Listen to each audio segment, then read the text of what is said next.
J'aimerais avoir un éclaircissement, le verset 71 de la sourate Maryam qui dit: il n'y a personne parmi vous qui ne passera pas par l'enfer, car il s'agit là pour ton Seigneur une sentence irrévocable. Je ne le comprends pas vraiment. Salam alaikum, Eric Yunus. Donc lui dit ne pas comprendre ce verset de la sourate Maryam. C'est la question qu'il pose, Cheikh. أعوذ بالله من الشيطان الرجيم بسم الله الرحمن الرحيم والصلاة والسلام على محمد وعلى آله وصحبه ومن صار على دربه إلى مدين وبعد. الحمد لله. Et oui, ça, ce verset, c'est un verset d'où beaucoup ont des soucis pour la compréhension de ces versets. Parce que dans le verset, Allah Tabaraka wa Ta'ala dit: wa in minkum illa wariduha. Donc chacun sera de passage, chacun va passer par l'enfer. Donc ici, quelqu'un va poser la question, même les croyants, même ceux qui sont pieux, même tel, ça va, il y aura beaucoup auront de soucis. Mais ici, et ce qu'Allah dit, kana ala rabbika hatman maqdiya. Et c'est quelque chose qui a déjà été décidé par Allah subhanahu wa ta'ala. Ici, les savants disent, ici, on parle de al-ard, l'exposition. Donc, tout le monde sera exposé. Mais on ne parle pas d'entrer dans le paradis, si on parle de al-ard. Donc, Allah va exposer tout le monde devant l'enfer. Là où d'autres vont entrer, d'autres ne vont pas entrer dans l'enfer. Et ici, c'est l'exégèse de la majorité des savants, des savants, commençant par les sahaba, les tabi'in. Le verset parle de al-ard, ça ne parle pas de dukhul an-nar. Donc ce n'est pas que chacun va entrer dans l'enfer, mais juste Allah va exposer toutes les créatures, ils seront présents tous devant le feu, afin de voir la réalité de tout ce que Allah Tabaraka wa Ta'ala a déjà dit, Inch'Allah. Donc voilà le sens du verset. Non. Ça sera aussi le cas pour le paradis, on va exposer aussi les gens le paradis. Oui, vous savez, l'enfer déjà c'est une forme de menace, c'est une forme de châtiment. Mais le paradis, même l'effet de regarder le paradis, c'est déjà une miséricorde, c'est déjà un bonheur pour regarder le paradis. Et ce paradis, Allah l'a réservé pour ceux-là qui ont travaillé. Allah l'a réservé pour ceux-là qui l'ont obéi. Donc voilà pourquoi regarder même le paradis, c'est une forme de bonheur. Voilà pourquoi c'est l'enfer qu'Allah dit: wa in minkum illa wariduha. Chacun sera de passage. Voilà, il va voir. Voilà, mais d'autres ne vont pas entrer, d'autres vont entrer. Wallahu ta'ala ala. Alhamdulillah. Bien, nous prenons donc la question de la sœur Afsa. Elle dit avoir donné salam juste après 2 unités de prière. Elle n'a pas su quoi faire à ce moment-là. Ici, elle parle de sujoud sahw. Sujoud sahw, c'est quoi? Lorsque tu ajoutes ou tu réduis dans la prière. Ici, ce genre de cas qu'elle a fait, le prophète a fait la même chose. Il a fait la même chose jusqu'à les sahaba l'ont dit: prophète d'Allah, la prière a changé. Il a dit non. Ils ont dit: mais ta prière c'est un peu. Et parce que le prophète ne savait pas qu'il a réduit. Voilà, et puis ils l'ont dit: non, voilà ce qui s'est passé, tu as fait la salam à 2 raka'at. Et le prophète s'est relevé encore, il a complété les 2 raka'at. Et après il a fait le sujoud de réparation. Sujoud de réparation, ce qu'on appelle sujoud de sahwi. Donc maintenant, elle a réduit. Qu'est-ce qu'elle a réduit? Là où elle ne devrait pas s'asseoir, elle a ajouté afwan. Là où elle ne devrait pas s'asseoir, elle s'est assise. Voilà, donc c'est déjà un ajout. Donc ziyada, voilà pourquoi lorsqu'elle finit la salam, elle doit faire le sujoud qabla salam, donc après le salut final. Et maintenant, le principe des sujoud, les sujoud de réparation, il y a 2 formes de sujoud. Il y a le sujoud qu'on fait avant la salutation finale. Il y a le sujoud qu'on fait après la salutation finale, après assalamu alaikum. Bon, c'est les écoles malikiya qui disent: lorsque tu ajoutes, tu fais qabla salam, tu fais avant, et lorsque tu réduis, tu fais après. Mais il y a des écoles comme Shafi'i qui voient que dans tous les cas, C'est le sujoud, c'est toujours le sujoud de réparer la prière. C'est 2 prosternations avant le salut final. Il y a ceux qui voient que c'est après le salut final. Donc là aussi c'est un cas de divergence. Il y a même des écoles qui voient comme Zahiriya, tu dois faire sur les mêmes oublis qu'a fait le prophète. Si tu oublies mais pas celui du prophète, tu n'as pas quelque chose sur toi. Donc en bref, c'est le sujoud qu'elle va faire. Et admettons lorsqu'on oublie au moment qu'on doit faire un sujoud avant le salut et on fait après, la prière valide. Lorsqu'on devrait faire après, on fait avant. Donc faire l'autre à la place de l'autre ne gâte pas la prière. L'essentiel c'est de faire. Oui, et aussi en plus pour ceux-là qui doivent faire le sujoud après le salam, ils vont faire assalamu alaikum wa rahmatullah, ils vont aller en sujoud, et au moment qu'ils font leur sujoud, ils reviennent encore. Ils ne doivent plus encore réciter ni la taïya ni la tashahhud, parce qu'on te recommande de faire 2 sujoud. On ne te recommande pas de faire le tashahhud et la salat ibrahimiya. Dès que tu reviens de la cite, tu fais juste le salut final. D'accord. Voilà donc qui est bien compris. J'espère que la sœur Assa est à l'écoute et qu'elle a bien compris la réponse de Cheikh. Alors une autre question SMS cette fois-ci. Salam, y a-t-il un nombre précis de zikr à faire avant qu'Allah exauce nos vœux? Voilà, je pense que c'est ça. Oui, Allah tabaraka wa ta'ala dit walillahi al-asma'ul husna fad'uhu biha. Allah a les noms les plus beaux. Voilà. Et Allah dit invoquez les dons avec ces noms les plus beaux d'Allah, les noms les plus beaux d'Allah. Allah, Ar-Rahman, Ar-Rahim, Al-Malik, Al-Quddus, As-Salam. Tous ces noms sont valables pour que tu implores Allah. Et maintenant le dua, il y a les principes. Au moment que tu dois faire le dua, essaie de voir ton contact entre toi et Allah. Essaie de te repentir de tes péchés. Essaie d'être sincère vis-à-vis d'Allah tabaraka wa ta'ala. Et lorsque tu dois implorer Allah, ne l'implore pas en te tenant comme quelqu'un qui se tient devant et dit donne-moi. Non, Allah a besoin des éloges. C'est comme même l'être humain. Lorsque la femme a besoin de quelque chose auprès de son mari, elle le flatte d'abord. Bon, Allah a besoin des éloges. Khaliqus samawati wal ardi ya hayyu ya qayyum ya kada. Donc les éloges, Allah aime des éloges. Et il est bon encore dans ton dua, tu mets le istighfar, tu commences avec la salut sur le prophète salat ibrahimiya, tu achèves. Tous ces sont des choses. Et il y a aussi des moments les plus propices pour faire le dua entre les 2 appels, entre azan et iqama. Lorsque tu es en voyage, ou le dua pour un malade, quand tu visites un malade, implore-le le dua quand son dua est exaucé, ainsi que celui qui a été je ne sais pas comment dire. Donc en bref, tout voilà les doigts. Mais au moment que tu dis prends tel nom,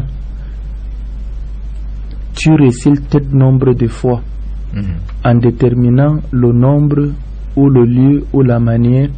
Là il n'est pas recommandé. Donc les invocations, c'est une porte qui est ouverte. On ne doit pas nous dire voilà ce qu'on doit lire, voilà le nombre et voilà la manière, sauf ce qui a été déterminé par Allah. Exemple, nous a appris de faire Ikhlas 3 fois, Mu'awwadatain 3 fois. Lorsqu'on finit la salam, on fait Subhanallah 33 fois. Donc le nombre existe dans l'adoration, mais le nombre doit être déterminé par Allah ou par son prophète. Et là où on laisse la porte ouverte, tu as le choix de prendre toutes sortes de doigts. Mais il faut, le fond du doigt, c'est cette confiance et cette foi. Allah dit wa qala rabbukum ud'uni astajib lakum. Votre Seigneur vous adresse la parole en disant invoquez-moi, je vais vous exaucer.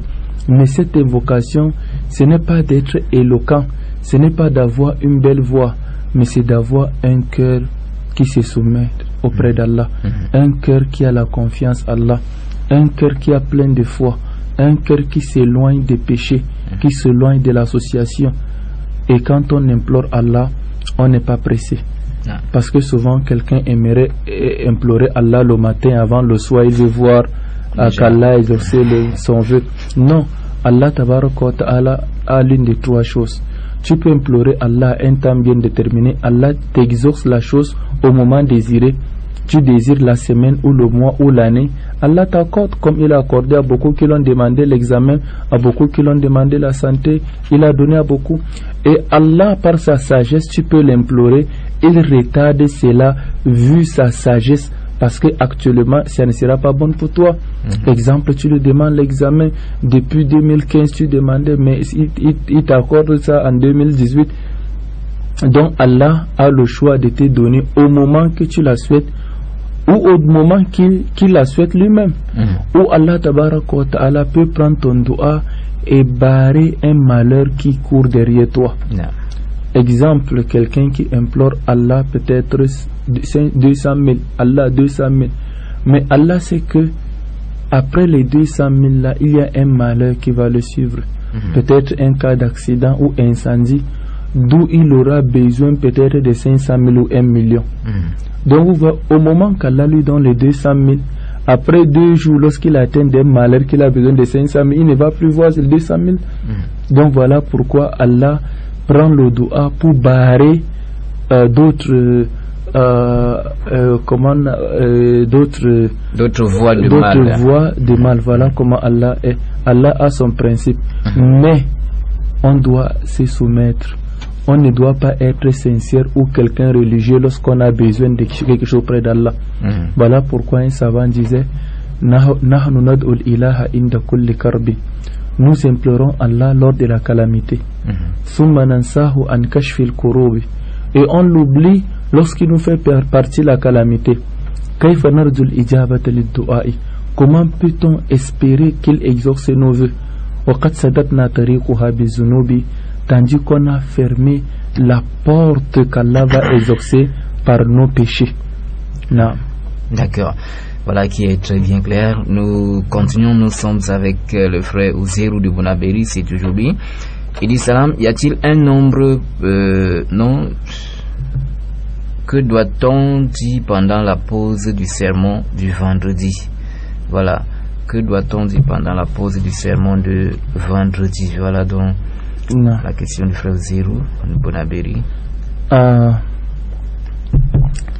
Ici, lorsque l'imam s'assoit et fait la première partie du sermon, on appelle ça juste un petit repos de l'imam. Donc lui aussi, il n'y a pas l'invocation qu'il fait spécialement pour lui, ainsi que les fidèles n'ont pas des invocations qu'ils font. Juste qu'il a parlé et alors il fait une pause pour se relancer après. Il n'y a pas des invocations authentiques rapportées. Lorsque l'imam s'assoit le vendredi, on doit réciter telle chose, parce que nous voyons dans les mosquées de vendredi, lorsque l'imam s'assoit, tout le monde se lève sa main pour faire le dua. Dès qu'il se lève et tout le monde essuie ça sur son visage, là il y a une manière, les gens n'ont pas bien compris le fond des dua. D'abord, rien n'a été rapporté, rien n'est authentique, donc c'est l'innovation. Et deux, au moment que tu fais le dua, on ne met pas sur la face. On ne suit pas la face avec, car le dua monte au ciel. Allah dit, quand tu fais le dua, ça monte. Au moment que tu mets sur ton visage, qu'est-ce que tu mets sur ton visage? On dit le dua monte. Et toi, tu fais descendre quoi? Les gens essaient d'interpréter le dua comme la pluie. Donc ça descend, et puis tu essuies ton corps avec. Là où il a été rapporté pour essuyer son corps, c'est lorsque tu dois faire le dua pour dormir. Là, tu dois faire des invocations, tu dois essuyer sur ton corps. Ou lorsque tu es malade, tu fais les invocations en frottant l'endroit qui te fait mal. Voilà là où ça a été rapporté pour toucher une part. Mais sinon, le dua, quand tu fais, tu soulèves la main. Dès que tu finis, et tu laisses ta main. Il n'y a pas l'effet d'effacer son visage avec. Et aussi, sa question, comme il a dit, le vendredi, il n'y a rien à réciter lorsque l'imam s'assoit. D'accord, il n'y a vraiment rien à réciter. C'est vrai qu'on voit toujours les gens qui font des invocations pendant la pause de l'imam. Oui, beaucoup font des invocations en voyant que l'heure là, Allah exauce les vœux. Voilà, beaucoup voient comme ça. Et beaucoup font juste par imitation. Ils ont vu les autres faire, eux aussi vont faire. Voilà, donc c'est ce qu'on appelle l'ignorance ou la suivi. Donc ce n'est rien à être rapporté. D'accord. Nous prenons cet auditeur qui nous appelle. Allô? Salam alaikum. Wa alaikum salam, on vous appelle? La sœur Takbir encore. Naam. Je voudrais demander que... Vous avez suivi la réponse à la première question? Oui, j'ai eu la réponse satisfaite. Je demande que... Maintenant, peut-être si tu restes pour faire le istighfar, si tu peux te dire astaghfirullah wa atubu ilayh, ou tu peux te dire astaghfirullah, c'est quel qui est bien parmi les deux? D'accord. Hein? Ah, vous voulez que les chèques répondent qu'il y a une préférence? Ok, ça va, nous avons bien compris la question, vous restez à l'écoute. Alors, chèque entre astaghfirullah wa atubu ilayh et astaghfirullah tout court. Oui, quand on dit al-istighfar, il y a plusieurs formules de istighfar. Non. Même la kafara, tout le monde dit c'est le istighfar. Subhanakallah bihamdika ashhadu an la ilaha illa anta nastaghfiruka wa natubu ilayk. On peut dire astaghfirullah. On peut dire astaghfirullah wa atubu ilayk. Allahumma inni zalamtu nafsi zulman. Il y a sayyidul istighfar. Il y a plusieurs formules d'istighfar. Donc ici, le mieux, parce que les savants disent, le mieux c'est de réciter tout, de les varier. Non. Parce que tous ce sont des sunnahs, tous ce sont les actes du prophète. On ne peut pas te dire de choisir l'un en abandonnant les autres. La meilleure manière de préserver une sunnah, c'est de la mettre en pratique. Donc ici, souvent tu fais astaghfirullah, souvent tu dis astaghfirullah, atubu ilayh, souvent tu fais d'autres. Voilà ce qui est meilleur, Inch'Allah. D'accord. Autre question de la part de Ouzer de Bonaberi dit: Salam, dans le Coran, y a-t-il des sourates ou des versets pour des problèmes précis? Il n'y a pas de versets ou des sourates bien précis quand tu es en cas de tel, il faut réciter. Non, ça n'a pas été rapporté, mais retenons que le Coran c'est la parole d'Allah. Au moment que tu récites le Coran, tu auras un cœur apaisé, tu seras récompensé. Allah aussi peut exaucer tes vœux grâce à cette lecture, parce que c'est une bonne œuvre. Lorsque tu finis de réciter le Coran, tu implores Allah tes besoins, Allah va répondre à tes besoins. Donc ici, mais lorsqu'on dit li iza waqatil waqi'a, c'est contre la pauvreté. Réciter lorsque ton ventre fait mal, tu dis la labisa fi batni ila miyub asun. Lis tel verset lorsque c'est tel. Souvent même on ne médite même pas les sens. Essaye de prendre les sourates qu'on te dit de réciter pour telle raison. Essaye de voir l'interprétation des sourates. Tu vas voir, il n'y a même pas lien. Ça prouve que ceux qui recommandent même n'ont même pas compris les termes du Coran. Mais le prophète, lorsqu'il y a besoin, il faisait le dua. Il faisait des invocations. Quel est le rôle des invocations? Récite le Coran. Quand tu finis de réciter le Coran, maintenant fais tes invocations. Ici, sallallahu alayhi wa sallam, le prophète nous a enseigné plusieurs doigts. Donc voilà pourquoi j'aimerais recommander le frère d'avoir ce recueil d'eau. Presque on n'en manque pas dans les maisons des musulmans, qui est Hisnul Muslim, citadelle du musulman. Et il peut avoir aussi Al-Azkar de Imam Nawawi et autres, mais ceux-ci sont des meilleurs livres des invocations. Et toutes les invocations qui se trouvent dans Hisnul Muslim sont des invocations authentiques. Il peut les réciter. Inch'Allah, Allah va exaucer ses vœux. Le frère Adam de Newton, bienvenue. Salam alaikum. Wa alaikum salam. Salam alaikum à notre frère. Wa alaikum salam. J'ai une question là à vous poser par rapport au destin. Non. Donc, il faut croire au destin parmi les 10 piliers de la foi, qu'il faut croire au destin, que ce soit le bon ou mauvais. Bon, j'aimerais savoir, est-ce que la malchance existe? Parce que j'ai cru entendre qu'il y a la malchance de trois choses. Soit tu peux habiter une maison qui n'est pas bien, et que bon, ça peut toujours t'amener la malchance, ou bien tu peux épouser une femme qui n'est pas aussi bien, ça va aussi t'apporter la malchance, ou bien tu peux aussi avoir une monture qui n'est pas aussi bien et que ça peut t'apporter aussi la malchance. Je voulais que vous nous expliquiez par rapport à tout cela. Salam alaikum wa rahmatullah. Wa alaikum salam. Merci donc au frère Adam de Newton. Nous allons continuer avec des messages. C'est le frère Eric Younous qui demande, il dit: Assalamu alaikum wa rahmatullah. Y a-t-il un hadith sur le jihad qui dit que le prophète Mohammed sallallahu alayhi wa sallam a dit: il m'a ordonné de combattre les mécréants jusqu'à ce qu'ils prononcent la shahada. Est-ce que ce hadith est authentique? Oui, le hadith est authentique. Le prophète dit même, ça se trouve même dans les 40 hadiths de Nawawi. Umirtu an uqatila an-nas hatta yashhadu an la ilaha illallah wa anna Muhammadan rasulillah.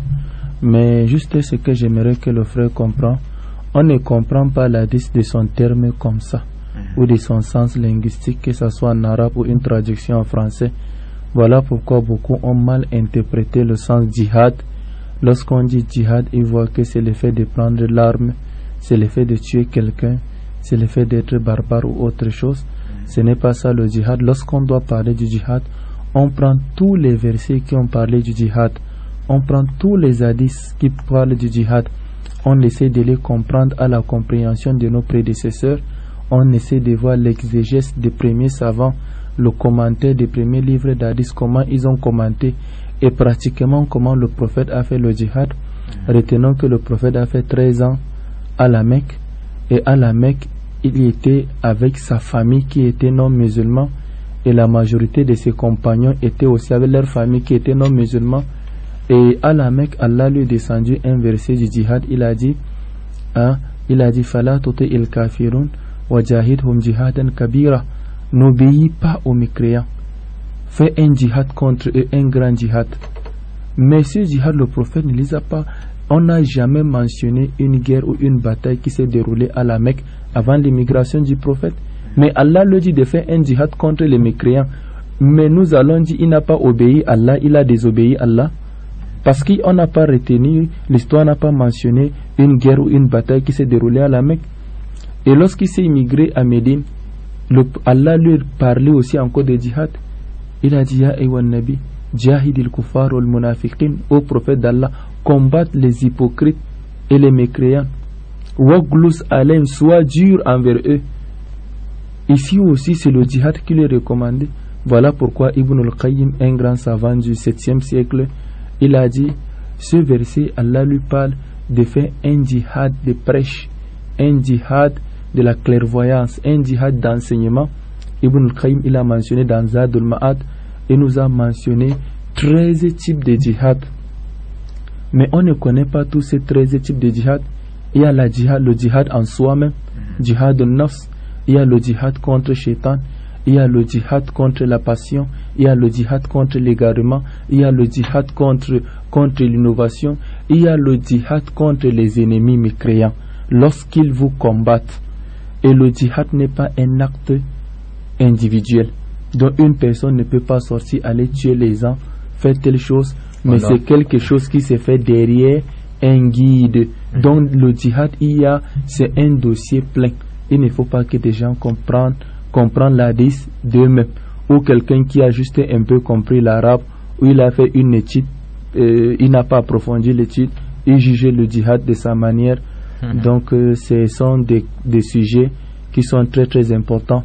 Je le dis comme ça, ce n'est pas pour plaire à quelqu'un ou pour chercher l'agrément de l'autre, non. Mais je le dis parce que c'est comme ça la vérité. D'accord. Le frère Eric Younous, assalamu alaikum wa rahmatullahi wa barakatuh. Ya Cheikh, quelle est la différence entre les salafites et les malikites?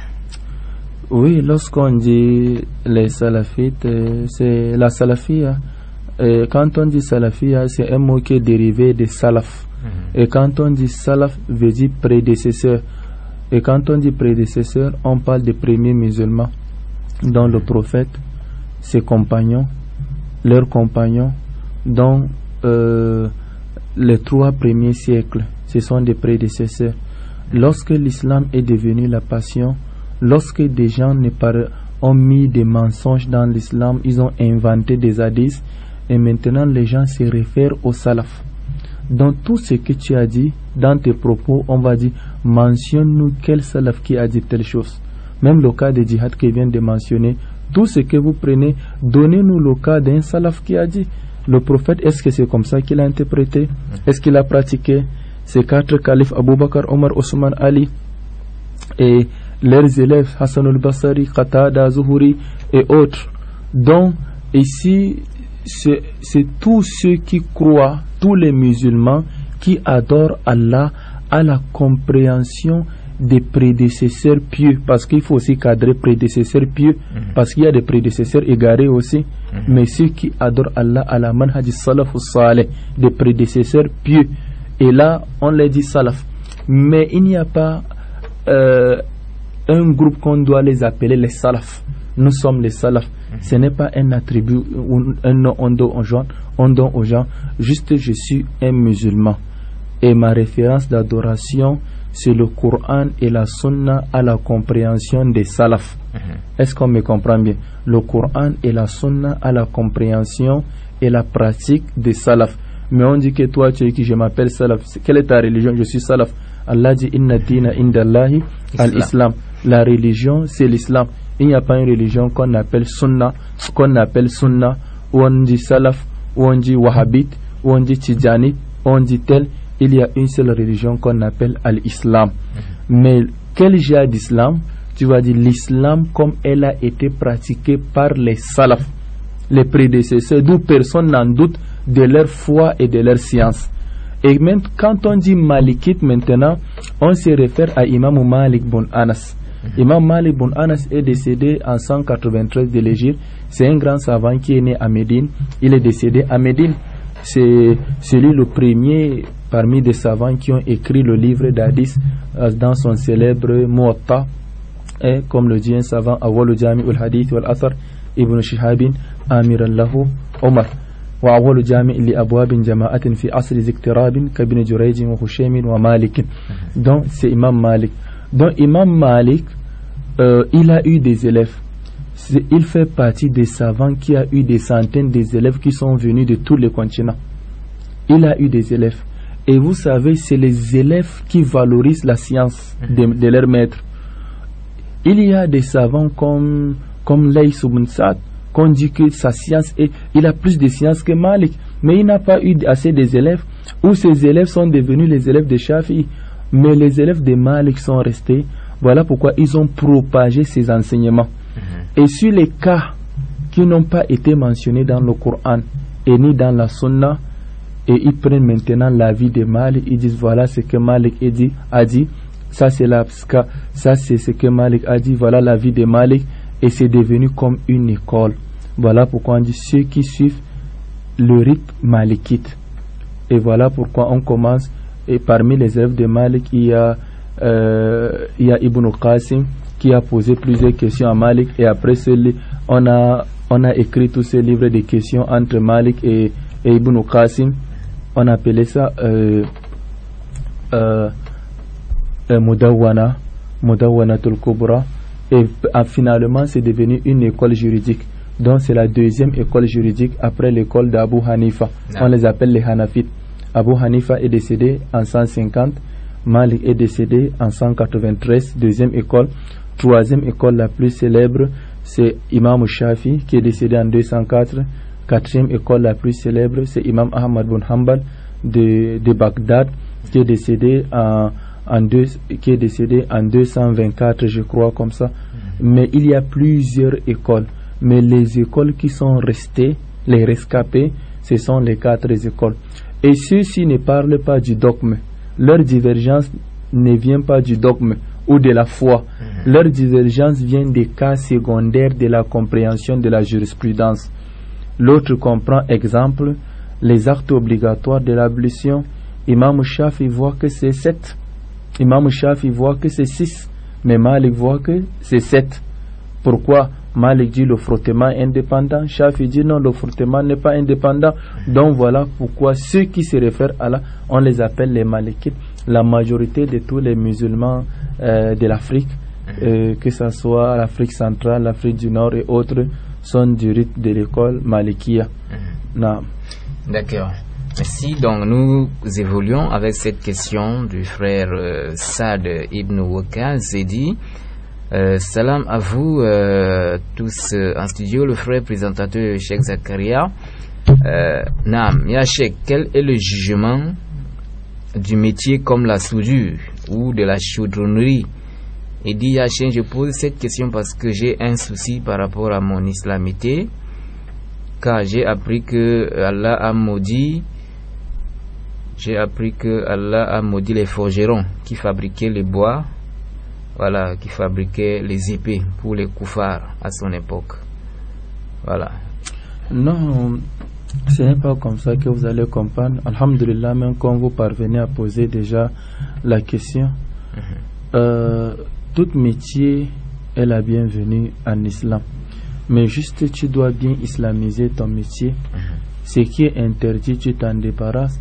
Exemple, tout, que ce soit les menuisiers, les forgerons, qui dessinent des choses à forme humaine ou forme animale, quelque chose qui peut porter l'âme, là c'est interdit en islam. Mais faire des choses qui ne sont pas humaines ou animales, il n'y a pas d'interdiction. Un homme musulman vient, il a besoin d'un travail, tu le fais. Parmi des non-musulmans, ils sont à deux. Il y a des non-musulmans qui ne combattent pas des musulmans. Ça, Allah a dit, il n'y a pas de problème de cohabiter, de traiter avec eux. C'est le Coran qui a dit. Mais il y a les non-musulmans qui combattent les musulmans, qui tuent les musulmans. Ils ne s'attendent pas. C'est là où on a interdit tout contact entre eux. Et alhamdulillah, ici, nous vivons avec des non-musulmans en paix, en harmonie. Voilà pourquoi, de jour en jour, les frères embrassent l'islam. Donc, juste votre métier, n'abandonnez pas votre métier, mais juste essayez de distinguer le bon et le mauvais. Ce qui est bon, implorez Allah qu'il bénisse, et Inch'Allah, il sera béni. D'accord. Merci, Cheikh. Autre question, salam, c'est Abdel Karim. S'il vous plaît, Cheikh, je voudrais savoir si les animaux seront aussi jugés. Oui, les animaux seront jugés le dernier jour, car Allah Tabaraka wa Ta'ala va dire à l'animal qui ont des cornes, qui ont eu à blesser ceux qui n'ont pas de cornes, ou des animaux qui ont des griffes, qui ont eu à tuer ceux qui n'ont pas de griffes, ou des animaux qui ont des dents, qui ont tué d'autres, des animaux féroces ou des carnivores. Allah va dire aux autres de rendre aussi.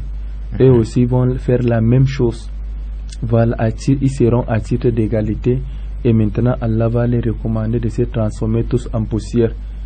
Ils deviendront tous poussière et c'est fini pour eux. C'est le moment là d'où le mécréant va souhaiter aussi qu'Allah lui transforme en poussière, vu que l'enfer, vu qu'il a vu le châtiment d'enfer est vraiment très grave.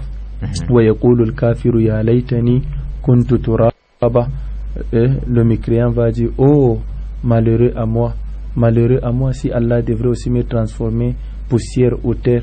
Donc il y aura le jugement aussi entre des animaux. D'accord. Alors bonsoir frère, bonsoir chef frère. Je voudrais savoir, pour un nouveau converti, il peut diriger une prière lorsqu'il a été choisi par les frères? Doit-il refuser parce que les frères ne savent pas qu'il est nouveau? Oui, au moment que une prière individuelle est acceptée, et alors toute personne, d'où individuellement il peut bien prier, et alors il peut diriger la prière. Si individuellement il sait prier, voilà, il peut diriger. Il n'y a pas quelque chose qui dit c'est les anciens convertis ou les anciens musulmans qui doivent diriger. Non, tout le monde peut diriger, mais sauf s'il y a une mosquée qui est réservée avec un imam. Si tu entres, tu t'assois, tu fais ta nafila, tu attends l'arrivée de l'imam et il dirige la prière. Mais lorsque vous êtes en groupe, vous vous retrouvez dans un lieu, tout le monde peut diriger la prière si c'est bien habillé, si c'est bien prié. Il dirige la prière. Tu n'as pas besoin de dire que moi je suis un nouveau musulman. Non. C'est là, Allah ne fait pas allusion à ça, car on ne sait pas le plus pieux d'entre vous. Car Allah dit inna akramakum indallahi atqakum. Le meilleur de vous, ce n'est pas le nouveau ou l'ancien musulman. Le meilleur de vous, c'est celui qui a plus de foi, plus de sincérité, plus l'amour d'Allah. Donc au moment qu'on vous demande de diriger, essayez de voir d'abord individuellement, est-ce que tu connais bien prier? Si tu as bien appris ta prière, tu sais bien prier, dirige la prière et ne te fais pas de questions. Si tu vois même quelqu'un te condamne, sache qu'il a mal compris l'islam. Non, d'accord. Bien, autre question, assalamu alaikum, avant studio. Existe-t-il des sourates dans le Coran avec lesquelles il n'est pas permis de prier? C'est Ibrahim Goufou qui pose la question. Comment? Au contraire, le Coran recommande de prier. Il n'y a pas de verset ou de ayat qui dit de ne pas de prier, qu'on ne doit pas prier. Dans le Coran est plein de aqimus salata wa atu zakat. Lorsque Allah nous a donné la description des croyants dans la sourate des croyants, il a dit Qad afla al-mu'minun, bienheureux pour les croyants.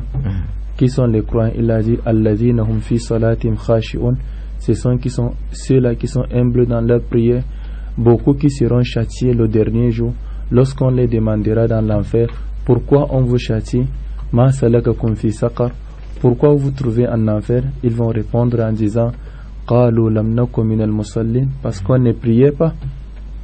Allah dit fa khalafa min ba'di khalfum adaa'u salata wattaba'u shahawata, beaucoup qui viendront après vont boycotter la prière, wattaba'u shahawata, ils vont suivre leur passion, et Allah dit ils vont rencontrer le châtiment. Donc ce qui est dans le Coran, c'est la recommandation à la prière et le châtiment pour celui qui l'abandonne. D'accord.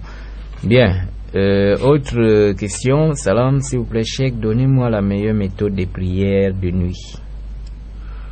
La meilleure méthode de prière de nuit, faites l'effort d'abord d'avoir un repos en journée dans l'après-midi.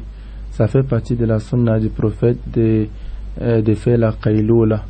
Dans l'après-midi, tu essaies de dormir même 30 minutes, si possible 1 heure. Voilà, il faut, pour celui qui va prier, il va avoir encore plus de la forme ou le courage de prier. Et maintenant, pour la prière, tu as 2 options. Il y a l'option pour celui-là qui travaille en journée. Il se fatigue trop en journée. Et lorsqu'il se couche, il ne peut plus se réveiller. Souvent, ça nous arrive tous. Donc, au moment que tu rentres, étant fatigué, fais l'effort d'abord, quand tu prends ton bain, tu manges, de prier avant de dormir, que ce soit à 22h ou à 23h, de prier avant de dormir, que ce soit. Et maintenant, tu peux faire même 2 rakats surrogatoires, ou 4 ou 6, ça dépend de la forme que tu ressens. Là, pour ceux-là qui sont fatigués en journée. Mais celui qui ne se sent pas trop fatigué, et alors, il dort, pour qu'il se réveille même à 2h, quand il fait ses besoins, il fait quelques rakats, il retourne au lit, ou il attend la dernière heure, qui est l'heure la plus bonne, l'heure que Allah descend, une descente qui correspond à sa grandeur. Il descend, il dit qui a besoin, je l'accorde, qui veut la santé, je l'accorde, qui veut la richesse, je l'accorde, qui veut qu'on expie ses péchés, je l'accorde. En ce moment, beaucoup ronflent, en ce moment, beaucoup dorment, en ce moment, beaucoup. Mais ce moment-là le sommeil est très bon. Voilà, oui. Et ce moment-là que tu vas espérer, tu vas faire la prière, ou 2 rakats, ou 4, ou 6. Mais retenons que c'est cette concentration qui est plus meilleure. Parce que souvent, quelqu'un, il insiste de faire 10 rakats.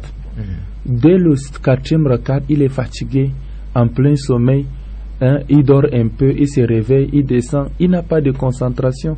Donc, prends le peu que tu pourras bien appliquer et tu finis, tu fais ton doua. Donc voilà l'option. Donc c'est toi-même de choisir. Ça dépend de ton métier, ça dépend de l'heure que tu rentres de la maison, ça dépend de ta forme. Tu peux faire à la première partie de la nuit, comme tu peux faire à la deuxième partie, comme tu peux faire à la 3e partie qui est le plus idéal. Non. D'accord. Merci Cheikh pour ces éclairages. Nous prenons encore cette autre question d'un auditeur. C'est le frère Eric Younous qui apparemment exprime sa satisfaction. Il dit: Ya Cheikh, je suis vraiment satisfait des réponses. Wallahi, je suis content qu'Allah vous récompense de la meilleure des façons et qu'il agrandit la Ummah. Salam alaikum. Ça, c'est le frère Eric Younous qui dit être satisfait. Nous prenons cet autre message. Salam alaikum. L'émission actuelle sur la radio Al-Huda est-elle rediffusée? Sinon, puis-je participer? Voilà, cette émission est rediffusée tous les lundis à partir de 11h40. Si vous êtes à l'écoute, lundi 11h40, c'est la rediffusion de cette émission. Vous pouvez donc participer le samedi en direct, mais le lundi, c'est plutôt la rediffusion. Autre question, nous allons essayer de lire. Non. Prenons cette question encore. C'est Ibrahim Goufou qui nous écrit: Assalamu alaikum, vous en studio. Je voudrais savoir s'il y a une école islamique dans la ville de Douala qui enseigne la langue arabe. Indiquez-moi s'il vous plaît, je voudrais m'inscrire. Il y a des écoles islamiques ici à Douala. Et parmi les meilleures et des plus anciennes écoles, il y a l'école Al-Aqsa. C'est une école qui a plus de 25 ans d'expérience, qui est situé à Nobel, juste à l'école franco-arabe, qui fait cours de lundi à jeudi, de 20h à 22h, d'où ce sont aussi des meilleurs enseignants, d'où j'enseigne aussi là-bas. Donc il y a l'école Al-Aqsa qui enseigne très bien, il y a l'arabe, il y a beaucoup de choses, il y a 4 ans de formation de la langue arabe, tu continues en théologie. Il y a aussi le centre Al-Hikma qui est situé toujours à Nobel au marché des oignons, qui est dirigé par Cheikh Omar Hamza. Tu peux te rendre là-bas aussi, tu seras satisfait. Tu peux te aussi rendre à l'Institut Al-Bayan qui est toujours à Nobel vers le cordon rouge. Voilà. Tu peux te rendre chez Imam Awal à la mosquée Omar Farouk. Il y a l'enseignement. Et quand tu te déplaces du côté de Makia, il y a la mosquée Rahma chez Omar Soumaré. On enseigne. Il y a la mosquée Ali Sunna. Voilà. Il y a aussi là la mosquée Al-Huda. On enseigne aussi dans presque toutes les mosquées. On enseigne. Quand tu te rends du côté de UCB, il y a la mosquée Al-Rawda qui est UCB d'Oxibi. Voilà. Il y a aussi l'enseignement là-bas sans doute. Quand tu te rends aussi à Bonaloka chez Imam Awal, il y a aussi l'enseignement. Cité des Palmiers aussi, il y a aussi Bonamoussadi. Un peu partout, il y a tout l'enseignement, il n'y a pas de souci. Donc, ça dépend maintenant d'où ça dépend là où tu es. Donc, c'est toi de dire, voilà là où je me trouve, donnez-moi un centre islamique plus proche de moi. Proche de moi. Oui. Bien. Salam alaikum, je reviens encore. Il y a Cheikh, est-ce qu'on peut classer le fait d'apprendre comment accomplir le Hajj comme un ilmu kifaya? Non, pour celui, on dit fard al-kifaya. Fard al-kifaya veut dire un acte obligatoire, mais à une couche de personnes, pas aux autres. Pour tout celui qui doit faire le pèlerinage, c'est un acte obligatoire d'apprendre le pèlerinage. Parce que les savants disent Ma la yatimul wajibu bihi fa huwa wajib. Tout, la voie qui mène à un acte obligatoire est obligatoire. Donc, si le pèlerinage est obligatoire, si tu veux que ton pèlerinage doit être agréé, il faut passer à la science. C'est quoi le pèlerinage? C'est quoi la sacralisation? C'est quoi la sacralisation des temps et des lieux? Quelles sont les conditions du pèlerinage? Quels sont les piliers du pèlerinage? Les actes obligatoires du pèlerinage? Quelles sont des choses recommandées de Al-Ihram, l'état de sacralisation? Existe-t-il combien de formes de tawaf?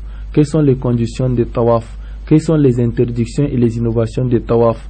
Le dossier de Safa et Marwa. Conditions, actes surrogatoires, les interdictions, les innovations.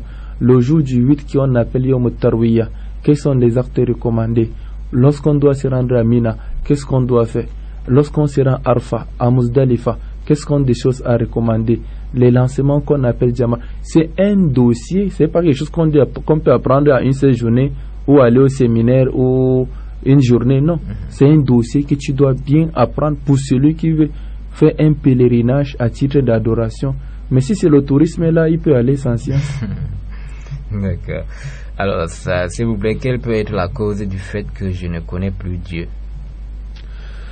Donc, souvent, lorsqu'on a un cœur insensible, on a un cœur qui est incapable de reconnaître les bienfaits d'Allah. Essayez de juger aux alentours de vous, vous allez ressentir la présence d'Allah. Le bédouin ressent la présence de son chameau lorsqu'il voit ses traces, lorsqu'il voit ses pas. Al-Ba'ratu tadullu ala al-Ba'ir. Juste méditer sur le soleil, la lune, les étoiles, le jour, la nuit, l'alternance qui est entre eux. Le fait de méditer sur la créature qu'Allah fait toi-même, l'organisation de ton corps, tu sais que ça ne provient pas de toi, parce que l'être humain est incapable de la gérer. Le moment qu'Allah décide que tout va s'arrêter sur toi, ça s'arrête, que ça soit que tu sois médecin ou autre chose. Mais lorsque tu as un cœur insensible, tu ne comprends pas ça. Donc maintenant, essaie de revenir dans un milieu comme mentionne le nom d'Allah. Sois à l'écoute de la prêche. Assistez les saints prières quotidiennes. Assistez les hommes pieux. Il faut avoir de bons amis. Et là, tu vas voir, assister les orphelins si tu veux avoir un cœur sensible. Et avec ce cœur, Allah dit, Ya ayyatuhan nafsul mutma'inna, Allah dit, ô cœur apaisé, ô cœur qui a la paix, qui a obéi à son Seigneur, Allah va dire à ces cœurs, intègre le paradis. Parce qu'il y a un cœur qui ne connaît que le péché, c'est le cœur insensible. Allah dit inna nafsa la amaratun bisu. Et il y a un cœur qui se blâme toujours. Ce cœur connaît qu'il fait de mauvaises choses, mais il n'a jamais eu de solution. Vraiment, je ne sais pas comment faire tous ces derniers temps, je suis incapable. Toujours il se condamne, mais il n'y a pas la solution. Quelle est la solution pour changer? Il n'y a pas. Mais toujours, il va se condamner. Et il a l'espoir sur un mot, Allah au Ghafour Rahim. Allah est le pardonneur. Allah est le pardonneur, mais Allah aussi est celui qui châtie. Donc voilà pourquoi, rapproche-toi des gens du bien. Rapproche-toi de la mosquée. Rapproche-toi de la lecture du Coran et de la méditation.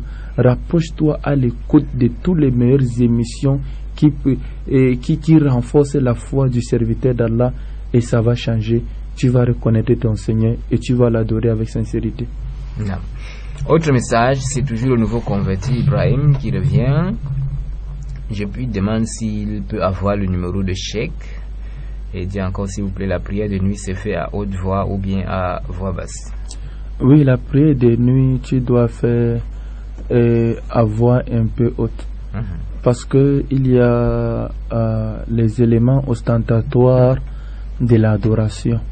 Souvent, quelqu'un élève sa voix. Si son voisin écoute autre, à moindre chose, il peut gâter sa prière. Mais il doit faire l'effort de s'écouter lui-même. Il doit s'écouter, il ne doit pas faire haute voix pour déranger ses voisins de chambre ou ses voisins, pour déranger ses voisins. Non, il doit faire voix basse. Et lorsqu'il sort le matin, il ne doit pas dire vraiment, aujourd'hui j'ai pas pu dormir comme je fais la prière de Qiyam al-Layl là. Tu vois, ce sont des œuvres ostentatoires. Donc quand tu fais l'œuvre pour Allah, il faut cacher, c'est entre toi et Allah. C'est un secret pour toi, Inch'Allah. D'accord.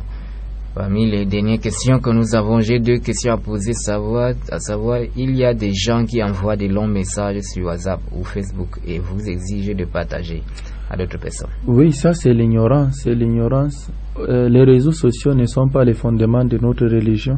L'islam a existé depuis, que ce soit les WhatsApp, les Facebook et autres ont commencé quand? Tout récemment. Mais juste quelqu'un envoie, il vous dit vous allez partager à 10 personnes. Si vous partagez dans moins de telle minute, c'est l'ignorance. C'est l'ignorance. On ne connaît même pas notre religion. Est-ce que c'est comme ça qu'on propage la religion? Est-ce que c'est comme ça qu'on fait les bonnes œuvres? Donc tous ces trucs-là, mettez ça dans la poubelle. Rien n'a été fondé. On vous envoie un hadith. Si vous la propagez, c'est le bien pour vous. Si vous ne la propagez pas, quelque personne ne va vous interroger. Et retenons que c'est celui qui a la science qui doit propager. Donc, n'acceptez pas propager toute chose qu'on t'envoie. Parce qu'au moment que on t'envoie un hadith ou une parole, si dans cet hadith, ce n'est pas fondé, ou la parole est mensongère et tu envoies, tu seras interrogé en nombre de têtes des personnes qui ont reçu parce que tu les as égarées. Tu seras interrogé. Admets que tu lances dans un groupe. Ce groupe d'où il y a plus de 100 personnes qui se trouvent dans plusieurs groupes. Ils vont lancer dans un autre groupe. Peut-être en moins de 30 minutes, tu as propagé à plus d'1 million de personnes. Comment peux-tu rectifier ces péchés? Donc il n'y a pas quelque chose qui t'oblige de la propager. On t'a envoyé, tu as lu et ça va, ça s'arrête là-bas. Ou il faut être toujours en contact avec d'autres personnes. Il doit d'abord certifier, il doit d'abord juger. Si c'est la mise en pratique, tu mets en pratique. Si c'est à propager, tu propages. Mais n'accepte jamais prendre tes ressources dans les réseaux sociaux. Il y a le bien dans les réseaux sociaux, mais le mal est plus nombreux. Les savants d'Hadith ont un principe. Autant il y a un moment où à Bagdad, il y a eu des personnes qui sont venues pour falsifier des hadiths. Et en cette période-là, les savants d'hadith ont mis un principe qui a aidé à ne plus falsifier les hadiths. Et moi, maintenant, j'ai pris ce principe, je l'ai mis aussi comme principe des réseaux sociaux, en disant que tout ce que tu trouves des réseaux sociaux, 99% ne croient pas. Et le reste qui reste là, il faut prendre avec doute. Le frère demande, dit, Allah nous a recommandé de choisir des épouses qui nous plaisent. Où trouve-t-on les femmes pieuses au Cameroun? Là où tu te trouves, il y a des femmes pieuses. Voilà, mais sache que si tu as besoin d'une femme pieuse, il faut d'abord être pieux. Oui. Parce que souvent vous allez voir quelqu'un dire, moi je veux une femme qui a le aqidah, qui porte le hijab, qui sait lire le Coran, qui a le tajwid, une femme qui est telle. Il donne tous les critères, tandis que lui, il n'a même pas 2% de ce qu'il demande de la femme. Ou vous voyez une femme qui dit, mon mari doit être tel et tel et tel, tandis qu'elle, elle n'a rien. Lorsque tu veux une femme pieuse, sois pieux. Lorsqu'elle veut un homme pieux, qu'elle soit pieuse. C'est le principe d'Allah, car c'est Allah qui donne. Voilà. Tu ne dois pas sortir, aller au marché ou à la mosquée, Jama, aidez-moi. Tu n'es pas pieux. Mais lorsque tu es pieux, Allah va faciliter ta rencontre avec une pieuse. Allah va faciliter. Un jour comme ça, toi-même tu ne sais pas, Allah va faciliter. Il faut être toujours dans la Jama'a. Il faut toujours adorer Allah et de l'implorer. Ne mets pas la passion, Allah va t'amener une femme pieuse de qualité. Et dit, donnez-moi une astuce pour se marier quand on est jeune et qu'on n'a pas les moyens. Pour un moment, pour un début, le prophète a dit de jeûner. Parce que le jeûne permet aux jeunes aussi de s'abstenir des péchés. Ça lui rabaisse aussi la force, le désir, le plaisir et autres. Ça l'approche d'Allah tabaraka wa ta'ala. Malgré que la seule grande solution c'est le mariage, mais pour un début, qu'il craigne Allah, qu'il essaie de s'éloigner aussi des réseaux sociaux, parce que souvent lorsque l'homme est excité du mariage et surtout il est toujours connecté dans les réseaux sociaux là, ça va lui pousser à aller télécharger des choses haram. Ça va lui pousser d'aller se masturber. Ça va lui pousser d'aller faire plusieurs choses. Mais lorsqu'il s'éloigne de ce truc là, il se rappelle d'Allah, il lit le Coran et doucement Allah va lui changer par le bien, Inch'Allah. Qui se préserve, il craint Allah et il jeûne autant qu'il pourra. D'accord. Parlant de mariage, est-ce qu'une fille ou bien une femme peut fixer elle-même sa dot? C'est une autre question. Oui, c'est bien possible. Tu dois dialoguer avec la femme. Voilà, comme je vais te poser, et comment ta dot? Tu peux dire, bon, tu me donnes 1 million. Si il est d'accord, il va donner. Ils vont s'attendre. Il n'y a pas un principe qui dit de donner plus ou moins. On peut lui donner 1 million comme d'autres. Comme on peut lui donner 10 000 francs comme d'autres. Ça dépend. Il faut un point d'attente, c'est tout. Et ce dot-là appartient à la femme, pas à ses parents. Parce que souvent, c'est les parents qui prennent et utilisent. Non. Il y a le frère Ibrahim qui insiste, je demande votre numéro chèque. Vous pouvez lui donner l'antenne ou bien après? Oui, pas de souci, c'est le 677 26 33 44. 677 26 33 44.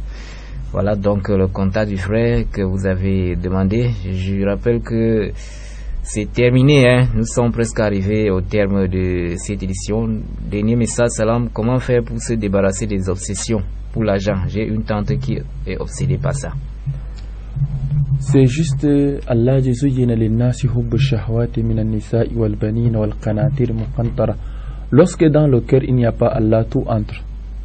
Lorsque dans le cœur il n'y a pas la foi, il n'y a pas la soumission, il n'y a pas l'amour, il n'y a pas la pitié, il n'y a pas le partage, il n'y a pas tous ces éléments, vous allez voir le cœur pense de l'argent, les enfants, le luxe, l'embellissement de ces bas mondes. Et tout ça, c'est la cause lorsqu'on s'éloigne d'Allah. Voilà, parce qu'un cœur qui a Allah, il n'y a pas Shaitan. Un cœur qu'il y a Shaitan, il n'y a pas Allah. Donc au moment que tu veux Allah, comporte-toi comme Allah le veut. Et retiens que tout ce qu'on gagne ici bas monde, on ne doit pas voyager avec. On doit la laisser pour partir seul. Parce qu'on est venu seul. On doit retourner auprès d'Allah seul. Ça dit que tout ce qu'on a ici, ce sont des choses qui vont nous permettre juste d'admirer, de perfectionner notre vie. Comment bien s'habiller, comment bien manger, comment répondre à ses besoins et autres. Mais le but principal, ce n'est pas d'être riche. Ce n'est pas d'avoir telle et telle chose. C'est d'équilibrer sa vie. Une vie au juste milieu. une vie bien équilibrée, tu connais ton Seigneur. Mais au moment que tu mets l'argent n'a pas de garantie. Et on dit toujours l'argent ne fait pas le bonheur. Donc ici, lorsqu'on s'éloigne d'Allah, c'est un cœur qui est déjà très loin. Il faut qu'on les rappelle. On fait le zikr. Fazakir inna fa'de zikr. Il faut la prêche. Jazakallah khairan Cheikh, merci d'avoir répondu à notre appel. Masha'Allah, jazakumullah khair. Jazakallah khair. Merci donc à l'ensemble de tous les auditeurs qui ont participé à cette émission. Je rappelle que nous étions samedi 4 août 2018, correspondant samedi 22 du mois de Zulqa'da 1439. Cette émission arrive à son terme. Nous vous donnons rendez-vous samedi prochain quand il sera 21h sur ces antennes, s'il plaît à Allah. Cette édition est aussi rediffusée le lundi à partir de 11h40. Pour ceux donc qui n'ont pas pu nous joindre, la prochaine fois certainement sera la bonne. Nous avons bénéficié du soutien technique du frère Omar Ibn Nembo. De ce micro Abou Nabil Mohamed Idriss Mouliom, nous avons reçu comme invité Cheikh Zakaria Ounouti qui était avec nous ce soir. Merci donc d'avoir été de notre rendez-vous samedi prochain quand il sera 21h. Assalamu alaikum wa rahmatullahi wa barakatuh.